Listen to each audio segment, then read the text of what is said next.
Hello guys, welcome back to my channel. তোমরা সবাই কেমন আছো? আশা করি তুমি ভালো আছো। আর আমিও কিন্তু অনেকটাই ভালো আছি।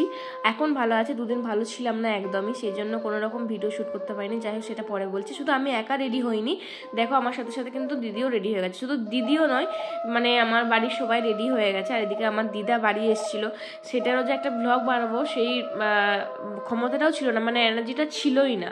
এদিকে মা, আমার সানা বুড়ি সবাই কিন্তু সুন্দরভাবে রেডি হয়ে গেছে। বড়দি, যে দাদু, সবাই, মানে শুধুমাত্র যাচ্ছে না ভাই, বাবা আর এই যে আমার জামাইবাবু এসেছিলো, মানে সুমিত দা, মেজো জামাইবাবু। অনেকেই জানো না, তো বলে দিলাম সেই কারণে। তো সেই ভিডিওগুলোও যে করব, মানে দুদিন এসছে, সেগুলো কিচ্ছু শ্যুট করতে পারিনি, কারণ আমার পিরিয়ডস হয়েছিল। আর পিরিয়ডসের সময় আমি না একদম বিছানা থেকে উঠতেই পারি না, এতটা পরিমাণে যন্ত্রণা হয়।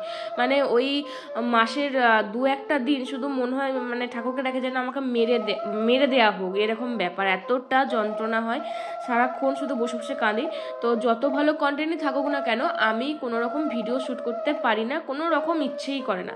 তো সেই কারণে আমি কোনো রকম ভিডিও কিছু করতে পারিনি। যে দাদারা এসছে, ভালো মন্দ খাওয়া হচ্ছে বাড়িতে, বা দাদু দিদারা এসছে, সেটার যে একটা ব্লগ বানাবো, মানে কোনো রকম কিচ্ছু করা হয়নি। দাদু দিদারা আজকে তার সেজো মেয়ের বাড়ি চলে যাচ্ছে দুদিন আমাদের বাড়িতে থেকে।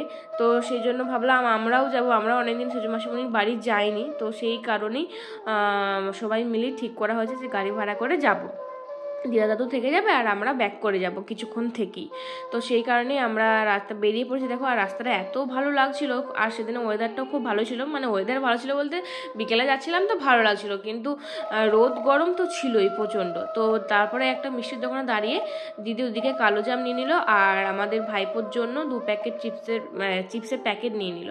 তো তারপরে আমরাও যাচ্ছিলাম, যেতে যেতে এইগুলোই বলছিলাম, নিজেদেরকে দেখাচ্ছিলাম একটু। আর কিছুক্ষণের মধ্যেই পৌঁছে যাব। তো চলো দেখতে থাকো। আর তোমাদের কাছে আমার একটাই রিকোয়েস্ট, আমার উইকলি চ্যালেঞ্জ দিয়েছে যেটা, সেটা এখনও কমপ্লিট হয়নি। 11টার মতন ফলোয়ার্স বাকি আছে। প্লিজ প্লিজ তোমরা এখনও যারা ফলো করোনি, ভিডিও দেখছো, প্লিজ ফলো করে দাও আর আমার উইকলি চ্যালেঞ্জটা কমপ্লিট করে দাও। তো ফাইনালি আমরা কিন্তু মাসিমণির বাড়ি চলে এসেছি। এদিকে মেসোমশাই, ভাইপো সবাই আনতে এসছে আমাদেরকে। রাস্তার ধারে তো গাড়িটা, সেজন্য বাইরে পর্যন্ত ঢোকে না। তো সেই কারণে, আর এটা হলো আমার বৌদিও এসছে আনতে আমাদেরকে। তো সেই কারণে সবাইকে দেখিয়ে দিলাম। আর ভীষণ ভালো লাগছিলো, অনেকদিন পর এসেছিলাম তো, তার জন্য ভীষণ ভালো লাগছিলো। তো তোমরা হয়তো ভাবছো যে আমি মাসিমণি করছি, কিন্তু মাসিমণি কোথায়? আসলে আমার সেজো মাসিমণি নেই, অনেকদিন আগে আমাদেরকে সকলকে ছেড়ে চলে গেছে। যখন আমি ক্লাস 7-8-এ পড়ি তখনই মারা গেছে। তো সেই জন্য দেখাতে পারছি, মানে যার জন্য এত কিছু, যার জন্য এখানে আসা, মাসিমণির বাড়ি, মাসিমণিটাই আমার নেই। আর মাসিমণির ভীষণ শখ ছিল একটা সুন্দর বাড়ি হবে মাসিমণি, সেজন্য এই বাড়িটা মাসিমণির নাম দিয়ে রাখা, ডিকে হাউস। মাসিমণির নাম ছিল দীপিকা, তো সেই কারণে ডিকে হাউসই রেখেছে দাদা। মাসিমণির স্বপ্নের বাড়ি, কিন্তু মাসিমণি থাকতে পেলো না। তো সেই কারণে আমরা এই বাড়িতে খুব একটা আসি না, কোনো অকেশন ছাড়া তো আসিই না বলতে গেলেই চলে। কিছুদিন আগে এসেছিলাম মেজদির আইবুড়ো ভাতে, আমি আর দিদি শুধুমাত্র। মা আরে তো আসেই না খুব একটা অকেশন ছাড়া। তো সেই কারণে মা এত কিছু দেখেনি, মা এই ঘরটা দেখেছিল, বাট এই যে চারদিকে বাঁধানো হয়ে গেছে, ঠাকুর মন্দির হয়েছে, সেটা দেখেনি। তো সেই কারণে মা আর বড়দি সব ভালো করে দেখছিল। আর এটা হলো মাসিমণিদেরই জমি, এখানেতেই চাষ করে, সবজি চাষ করে। নিজেদের হাতে সবজি খেতে কাদের না ভালো লাগে, চাষের বলো তো।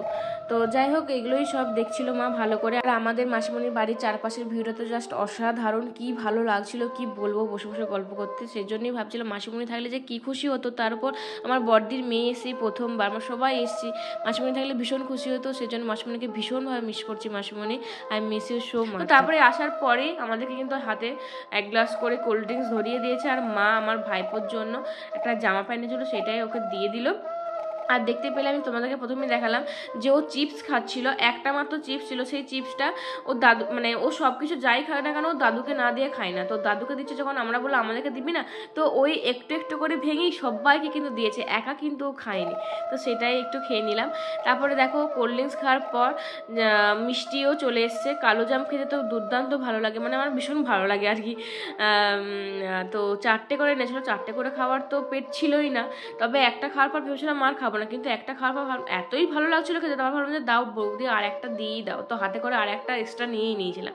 তো তারপরে এদিকে ভাইপোর সাইকেল ছিল, সেই সাইকেলটা ভাইপো চালাতো, সেটা দেখে আমার আবার ভীষণ চালাতে ইচ্ছে করছিল, তো সেই কারণে আমি একটু চালাচ্ছিলাম। তবে এইখানেতে আমি সানাকে বসিয়ে চালাইছিলাম, সেই সানার ভিডিওটা কি জানি দেখতে পাচ্ছি না, হয়তো সেভ টেভ হয়নি বা কিছু, বর্দিও চালাইছিল, মানে সবাই মিলেই চালিয়েছিলাম। আর সবাই মিলে বসে বসে বাইরেতে গল্প করছিলাম, হাওয়াও দিচ্ছিল বেশ। তারপরে ঘরের ভিতরে এলাম, তারপরে দাদা ছিল না, দাদা সব কিছু আনতে গেছিলো আমাদের জন্য। রোল এনেছিল, এগ রোল এনেছিল, ফার্স্টে এগ রোল খেয়েছি, এগ রোলের ভিডিওটা করা হয়নি, সরি ভুলেই গেছি ওটা করতে। তো তারপরে এইদিকে এনেছিল ফুচকা। তো আমরা বললাম এত কিছু আনার দরকারই থাকে না, যদি তুই ফুচকা নিয়ে চলে আসতে, দিদিরা বলছে যদি ফুচকা নিয়ে চলে আসতে তাহলে রোলটা আনার কোনো দরকারই ছিল না। তো আমিও বলছিলাম যে ফুচকা আমি অতটা খেতে ভালোবাসি না, তোরা যতটা ভালোবাসিস, তবে আমিও খেয়েছি দুটো, খাইনি একদমই নয়। তো আমরা তো ভীষণ খুশি হয়েছি। ওই মিষ্টি এসবের থেকে না, যদি কেউ এরকম মোমো, এগরোল বলো, ফুচকা বলো, যাই হোক এগুলো যদি আনে তো ভীষণ মনটা ভালো হয়ে যায়। তো যাই হোক এগুলো তো খেলাম, খুব ভালো করেই খেয়েছি। দুটো বর্দি বানিয়ে দিচ্ছিলো আর আমি গপ গপ করে খাচ্ছিলাম। মানে কেউ যদি বানিয়ে দেয় দু একটা ফুচকা খেতে বেশ খারাপ লাগে না, ভালোই লাগে, দারুণই লাগে, আর দিদির তো ভীষণই প্রিয়। তারপরে আবার পেটটা একটু রেস্ট না নিতে নিতেই আবার দেখছি সঙ্গে সঙ্গে মোমো এসে গেছে। তাহলে বোঝো কাণ্ড, মানে একটার পর একটা খাবার এসে যাচ্ছে, প্রথমে কোল্ড ড্রিঙ্কস, তারপরে মিষ্টি, তারপরে রোল, তারপরে ফুচকা, শেষে আবার মোমো। আর মোমোটা এত ভালো ছিল, চিকেনের মানে চিকেন মোমো, চিকেনগুলো ঠাসা ছিল, চিকেন ভরপুর ছিল ভিতরে, সেজন্য অসাধারণ খেতে লাগছিল। আর আমার মোমো তো কতটা প্রিয় সবাই জানো, শুধু আমার না, আমার ঘরের সবার মোমো ভীষণ প্রিয়, বড়দির, মায়ের, সবার। তো সেই কারণেও দুটো তিনটে করে খেয়ে নিলাম মোমো। এই করে করে দিনটা বেশ ভালো কাটলো। এরপরে তো দেখো লাস্টে একটা হজমলাও খেয়ে নিলাম হজম হওয়ার জন্য। তো পেটটা ভীষণ টাইট হয়ে গেছে, এটাই বলছিলাম যে কি করে উঠবো জানি না। এদিকে বড়দিও বলছে আর মেজদিও বলছে যে পেট পুরো খারাপ, অবস্থা খারাপ। মেজদি বলছে আমার পেট তো পুরো ফুলেই গেছে। তো যাই হোক আমি সেটাই বলছি, তোর পেটটা এই জন্যই ফুলেছে না অন্য কোনো কারণ আছে বলতো? তো সেটা নিয়ে একটু হাসাহাসি হচ্ছিলো, তোমরাও কি বুঝতে পারছো? তো যাই হোক এটাই বলছিলাম। আর খুব হাসাহাসি হলো, খুব ভালো সন্ধ্যাটা কাটলো। আর বৌদি দিকে নিজেদের চাষের ওই যে বললাম না, পেঁয়াজ হয়েছে, শাক হয়েছে, সব কিছু আমাদেরকে দিয়েছে, লেবু দিয়েছে, অনেক কিছু দিয়েছে।